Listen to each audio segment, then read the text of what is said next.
हर खबर पर होगी आपकी पकड़। डाउनलोड कीजिए एबीपी लाइव ऐप। तो चलिए अब अगली खबर आपको वर्क फ्रॉम होम से जुड़ी हुई दिखाते हैं। वर्क फ्रॉम होम यानी घर से काम। वर्क फ्रॉम होम में लोगों को बचत नजर आ रही है, लेकिन जल्द ही टैक्स भी नजर आएगा। इस बार जब टैक्स चुकाने जाएंगे तो कई मदों में टैक्स डिडक्शन का फायदा नहीं मिलेगा। इसके चलते टैक्स का बोझ 10 से 60% तक बढ़ सकता है। ये हैं आशीष जैन, प्राइवेट फर्म में काम करते हैं। कोरोना की वजह से इन्हें वर्क फ्रॉम होम की छूट दी गई। ये छूट आशीष को रास भी आई। न सिर्फ ट्रैवलिंग का वक्त बचा बल्कि खर्चा भी बचा।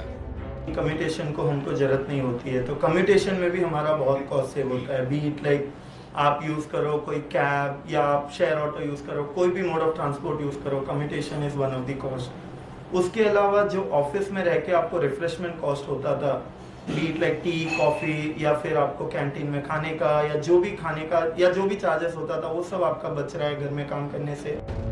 ये है चेन्नई में रहने वाली कृपा। वर्क फ्रॉम होम कृपा को भी पसंद आया, लेकिन पेशे से सीए कृपा जानती हैं, वर्क फ्रॉम होम ने बचत तो कराई लेकिन टैक्स बढ़ा दिया। ट्रैवलिंग कॉस्ट भी बच गया, ऊपर से शॉपिंग कॉस्ट भी बहुत हद तक कम हो चुका है, क्योंकि अभी ना ही ऑफिस जाना है और ना ही नए कपड़े या नए शूज या कुछ भी शॉपिंग करना है। टैक्सेस कम कोई हिसाब से नहीं हुए हैं, टैक्सेस बढ़े ही है, क्योंकि पहले हम लोगों को बहुत सारे अलाउंसेस मिलते थे ऑफिस से, जैसे हाउस रेंट अलाउंस मिलता था, लीव ट्रैवल अलाउंस मिलता था, बहुत सारे कम्युनिकेशन रीइंबर्समेंट भी मिलते थे हमको। यही हाल वर्क फ्रॉम होम कर रहे बाकी कर्मचारियों का होना है। साल के अंत में इन कर्मचारियों पर टैक्स की मार पड़ सकती है, क्योंकि कई भत्ते अब टैक्सेबल हो जाएंगे।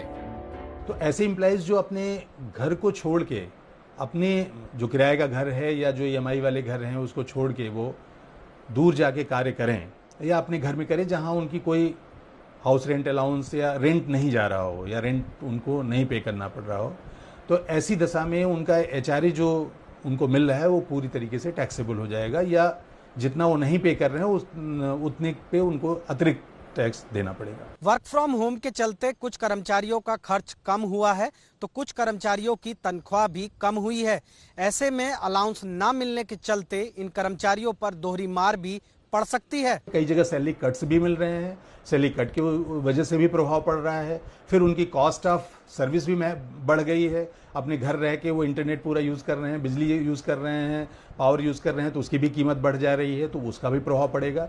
और इसी तरह से व्यापारी वर्ग भी है तो उसकी भी आय इनकम काफ़ी कम हो गई है, प्रभावित हो गई है। किसी की 50%, किसी के 30%, डिपेंडिंग अलग अलग लोगों का प्रभावित होगा। कई कंपनियां अपने कर्मचारियों की सीटीसी रिस्ट्रक्चरिंग पर भी विचार कर रही हैं। हालांकि जानकारों का मानना है कि सीटीसी रिस्ट्रक्चरिंग से भी कर्मचारियों को जो टैक्स देना है उसमें बहुत ज्यादा राहत नहीं मिलेगी।